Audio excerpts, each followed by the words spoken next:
அன்பான இறைமக்களே, உங்கள் அனைவரையும் நம் ஆண்டவராகிய இயேசு கிறிஸ்துவின் நாமத்தினால் வாழ்த்துகிறேன். திருவிவிலியத்திலே ஆண்டவர் அநேக வாக்குறுதிகளை நமக்கு கொடுத்திருக்கிறார். அந்த வாக்குறுதிகளை நாம் விவிலியத்தை வாசிக்கும் போது அறிந்து கொள்கிறோம். ஆனால் அதன் பிறகு அதை அப்படியே விட்டுவிடுகிறோம், அல்லது அந்த வாக்குறுதிகளை கூறி நாம் ஜெபிப்பதில்லை. ஆண்டவர் நமக்கு கொடுத்திருக்கிற வாக்குறுதிகளை நாம் உரிமையாக்கி கொள்ள வேண்டும் என்றால் அந்த வார்த்தைகளை கூறி நாம் ஜெபிக்க வேண்டும், தினமும் ஜெபிக்க வேண்டும். அப்பொழுது அந்த வார்த்தைகளை நாம் வாழ்வாக்கி கொள்கிறோம். இறை வார்த்தைகள் நம்முடைய வாழ்விற்கு நம்பிக்கை தருபவையாக இருக்கின்றது. இறை வார்த்தை அறிவிப்பதை கேட்டால்தான் நம்பிக்கை உண்டாகும். கிறிஸ்துவை பற்றிய செய்தி அறிவிக்கப்பட்டால்தான் அதை கேட்க வாய்ப்புண்டு என்று உரோமையர் புஸ்தகத்தில் வாசிக்கிறோம். வாய்ப்பு கிடைக்கும் போதெல்லாம் நாம் இறை வார்த்தையை கேட்க வேண்டும், இறை வார்த்தையை வாசிக்க வேண்டும், தியானிக்க வேண்டும். இறை வார்த்தையை திரும்ப திரும்ப கேட்கும் போதுதான் நம்முடைய வாழ்க்கையிலே நம்பிக்கை உண்டாகிறது. இயேசுவே ஆண்டவர் என வாயார அறிக்கையிட்டு இறந்த அவரை கடவுள் உயிர்த்தெழ செய்தார் என நீங்கள் உள்ளூர நம்பினால் மீட்பு பெறுவீர்கள் என்று உரோமையர் அதிகாரம் 10 இறைவார்த்தை 9 இவ்வாறாக கூறுகிறது. இயேசுவே ஆண்டவர் என நாம் நம்முடைய உள்ளத்தின் ஆழத்திலிருந்து நம்ப வேண்டும். வெறும் வாயார அறிக்கையிடுவது மட்டுமல்ல, உள்ளத்திலிருந்து நாம் நம்பிக்கையோடு அறிக்கையிடும் போது மீட்பு பெறுகிறோம். ஆண்டவர் நமக்கு கொடுத்திருக்கிற இறை வார்த்தைகளை நம்முடைய விவிலியத்திலே குறித்து வைத்து அதை தினமும் வாசித்து ஜெபித்து வர வேண்டும். இயேசுவின் மீது நம்பிக்கை வைத்து இறை வார்த்தையை கைக்கொள்வோம். ஆண்டவர் நம்மை நிறைவாக ஆசீர்வதிப்பார். கடவுளிடமிருந்து பிறக்கும் அனைத்தும் உலகை வெல்லும். உலகை வெல்வது நம் நம்பிக்கையே. 1 யோவான் அதிகாரம் 5 இறைவார்த்தை 4. என்னை தேடி அடைவோர் வாழ்வடைவர். நீதிமொழிகள் அதிகாரம் 8 இறைவார்த்தை 35. பிள்ளைகள் ஆண்டவர் அருளும் செல்வம். திருப்பாடல்கள் அதிகாரம் 127 இறைவார்த்தை 3. உங்கள் துயரம் மகிழ்ச்சியாக மாறும். யோவான் நற்செய்தி அதிகாரம் 16 இறைவார்த்தை 20. உங்களுள் இருப்பவர் உலகில் இருக்கும் அந்த எதிர் கிறிஸ்துவை விட பெரியவர். 1 யோவான் அதிகாரம் 4 இறைவார்த்தை 4. ஆண்டவர் உம்மை வேடரின் கண்ணியினின்றும் கொன்றளிக்கும் கொள்ளை நோயினின்றும் தப்புவிப்பார். திருப்பாடல்கள் அதிகாரம் 91 இறைவார்த்தை 3. அமைதியுடன் நடத்தி செல்லப்படுவீர்கள். ஏசாயா அதிகாரம் 55 இறைவார்த்தை 12. இஸ்ரேலின் அரசராகிய ஆண்டவர் உன் நடுவில் இருக்கின்றார். நீ இனி எந்த தீங்கிற்கும் அஞ்ச மாட்டாய். செப்பனியா அதிகாரம் 3 இறைவார்த்தை 15. உனது துன்பத்தை அகற்றிவிட்டேன், ஆகவே இனி நீ இழிவடைய மாட்டாய். செப்பனியா அதிகாரம் 3 இறைவார்த்தை 18. அவர் தம் சிறகுகளால் உம்மை அரவணைப்பார். அவர் தம் இறக்கைகளின் கீழ் நீர் புகலிடம் காண்பீர். திருப்பாடல்கள் அதிகாரம் 91 இறைவார்த்தை 4. அன்பான இறைமக்களே, இந்த 10 இறைவார்த்தைகளையும் உங்களுடைய திருவிவிலியத்திலே குறித்து வைத்து தினமும் தவறாமல் கூறி ஜெபித்து வாருங்கள். ஆண்டவர் உங்களை நிறைவாக ஆசீர்வதிப்பார். கடவுளிடமிருந்து பிறக்கும் அனைத்தும் உலகை வெல்லும். உலகை வெல்வது நம் நம்பிக்கையே. நாம் ஆண்டவர் மீது நம்பிக்கையோடு இருந்தால் எந்த சூழ்நிலையையும் மாற்றி அதை வெல்லக்கூடிய ஆற்றலை ஆண்டவர் நமக்கு தருவார். நம்பிக்கை நம்முடைய வாழ்வில் இன்றியமையாததாக இருக்க வேண்டும், மிக முக்கியமானதாக இருக்க வேண்டும். நம்பிக்கையோடு இருக்கும்போது ஆண்டவர் நம்மை உயர்த்துவார். என்னை தேடி அடைவோர் வாழ்வடைவர். ஆண்டவரை தேடும்போது நாம் வாழ்வு பெறுகிறோம். நாம் எப்படிப்பட்ட வாழ்க்கை வாழ வேண்டும் என்று ஆண்டவர் நமக்கு கற்றுத் தருகிறார். அதனால்தான் என்னை தேடி அடைவோர் வாழ்வடைவர் என்று கூறியுள்ளது. பிள்ளைகள் ஆண்டவர் அருளும் செல்வம். நம்முடைய வாழ்க்கையிலே எவ்வளவு செல்வங்கள் இருந்தாலும் குழந்தை செல்வம் என்பது ஒரு அபரிமிதமான ஆசீர்வாதமாக இருக்கிறது.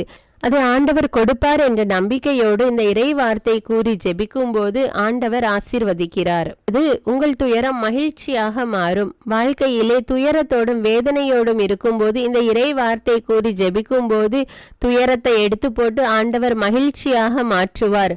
கண்ணீரோடு விதைப்பவர்கள் அக்களிப்போடு அறுவடை செய்வார்கள் என்றும் இறைவார்த்தை கூறுகிறது. இப்பொழுது கண்ணீரோடும் வேதனையோடும் இருந்தாலும் உங்களுடைய துன்பம் நீங்கி மகிழ்ச்சியாக மாறும். நம்பிக்கையோடு ஜெபியுங்கள், ஆண்டவர் ஆசீர்வதிப்பார்.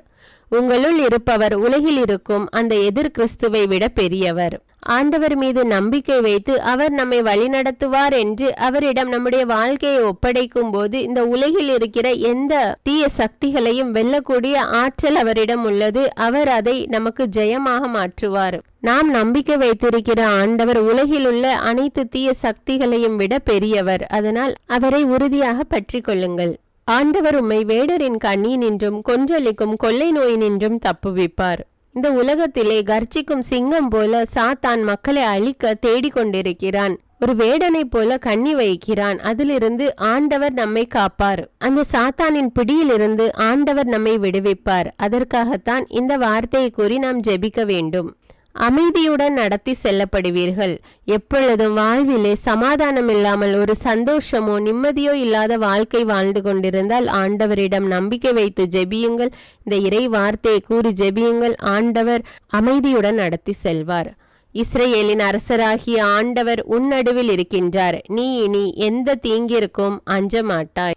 ஆண்டவர் நம்முடைய நடுவில் இருக்கிறார். அதனால் எந்த தீங்கிற்கும் அஞ்ச வேண்டாம். உலகிலே எவ்வளவோ தீமைகள், ஒவ்வொரு வினாடியும் ஒவ்வொரு தீமைகள் வந்து கொண்டுதான் இருக்கிறது. அதிலிருந்து ஆண்டவர் நம்மை பாதுகாத்து கொண்டுதான் இருக்கிறார். அதனால் ஆண்டவர் நம்முடைய நடுவில் இருக்கும்போது எந்த தீங்கிற்கும் நாம் அஞ்ச வேண்டாம். உனது துன்பத்தை அகற்றிவிட்டேன், ஆகவே இனி நீ இழிவடைய மாட்டாய். வாழ்விலே துன்பம் வரும்போது இழிவான நிலைக்கு நாம் தள்ளப்பட்டாலும் கூட ஆண்டவர் நம்மோடு இருக்கும்போது அவர் நம்மிடமிருந்து நம்முடைய துன்பத்தை அகற்றிவிட்டு நம்முடைய இழிநிலையை அவர் மாற்றி போடுவார். இனி நாம் இழிவான நிலைக்கு, தாழ்வான நிலைக்கு தள்ளப்பட மாட்டோம். அவர் தம் சிறகுகளால் உம்மை அரவணைப்பார். அவர் தம் இறக்கைகளின் கீழ் நீர் புகலிடம் காண்பீர். ஒரு ஆபத்து வருகிறது என்று அறிந்தவுடன் கோழி தன்னுடைய குஞ்சுகளை தன்னுடைய சிறகின் நிழலில் வைத்து பாதுகாக்கிறது. அதே போல ஆண்டவரும் கூட நம்முடைய துன்ப நேரத்திலே நம் ஒவ்வொருவரையும் அவருடைய சிறகுகளின் நிழலில் வைத்து பாதுகாக்கிறார். எந்த தீங்கும் நம்மை அணுகாது அவர் பாதுகாத்து கொள்கிறார். அதனால் ஆண்டவர் மீது நம்பிக்கை வைத்து எல்லா சூழ்நிலைகளிலும் அவரை உறுதியாக பற்றி கொள்ளுங்கள். ஆண்டவர் உங்களை நிறைவாக ஆசீர்வதிப்பார். தினமும் தவறாமல் இறை வார்த்தை வாசியுங்கள், இறை வார்த்தை கூறி ஜெபியுங்கள். எப்பொழுது நம்பிக்கை உள்ளவர்களாய் இருங்கள். ஆண்டவர் உங்கள் ஒவ்வொருவரையும் நிறைவாக ஆசீர்வதிப்பார். அன்பின் பரலோக பிதாவே, உம்மை போற்றுகிறோம், உம்மை புகழ்கிறோம், உம்மை ஆராதிக்கிறோம் ராஜா. உம்முடைய இறை வார்த்தை வாசித்து தியானிக்க நீர் கொடுத்திருக்கிற அந்த வாய்ப்புக்காக நன்றி தேவனே, நன்றி அப்பா. வெறுமனே இறை வார்த்தை வாசிக்கிற மக்களாக இருந்து எங்களை ஏமாற்றி கொள்ளாமல் இறை வார்த்தையை வாழ்வாக்குகிற மக்களாக நாங்கள் மாறும்படி எங்களுக்கு உதவி செய்யும் தேவனே. உம்முடைய ஞானத்தினால எங்களை நிரப்பும் தேவனே. உம்முடைய ஆவியினால நிரப்பும் அப்பா. உம்முடைய ஆவியானவரின் அபிஷேகத்தை எங்களுக்கு கொடும் தேவனே. ஆவியின் வல்லமையில் நிறைந்து நாங்கள் ஜெபிக்கக்கூடிய மக்களாக எங்களை மாற்றும் அப்பா. எங்கள் ஒவ்வொருவர் மீது இரக்கமாயிரும் அப்பா. எங்கள் ஒவ்வொருவரையும் உம்முடைய ஆவியினால நிரப்பும் தேவனே. அப்படியே நீ செய்கிற கிருபைக்காக நன்றி ராஜா. எல்லா துதிக்கான மகிமை உமக்கே செலுத்துகிறேன். இயேசுவின் இன்ப நாமத்தில் ஜெபிக்கிறேன், ஆமேன்.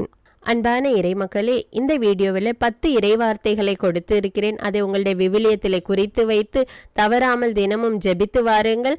மேலும் அடுத்த வாரம் இன்னும் 10 இறைவார்த்தைகளை கொடுப்பேன். அதை இவ்வாறு தொடர்ந்து வாரந்தோறும் நாம் புதிய புதிய இறைவார்த்தைகளை கூறி ஜெபித்து ஆண்டவருடைய ஆசியை பெற்றுக்கொள்வோம். அன்றாட ஜபங்களை தவறாமல் கேட்க தமிழ் பைபிள் விஸ்டம் சேனலை சப்ஸ்கிரைப் செய்து கொள்ளுங்கள். இந்த வீடியோவை எல்லா வாட்ஸ்அப் குரூப்லேயும் அனுப்பி எல்லாருக்கும் ஷேர் பண்ணுங்கள். அநேக மக்கள் இறை வார்த்தை வாசித்து ஜெபிக்கக்கூடிய மக்களாக மாற அவர்களுக்கு உதவி செய்யுங்கள். மேலும் தமிழ் பைபிள் விஸ்டம் சேனலுடைய வாட்ஸ்அப் லிங்க் டிஸ்கிரிப்ஷனில் கொடுத்துருக்கிற அதில் கிளிக் செய்து ஜாயின் செய்து கொள்ளுங்கள். நன்றி.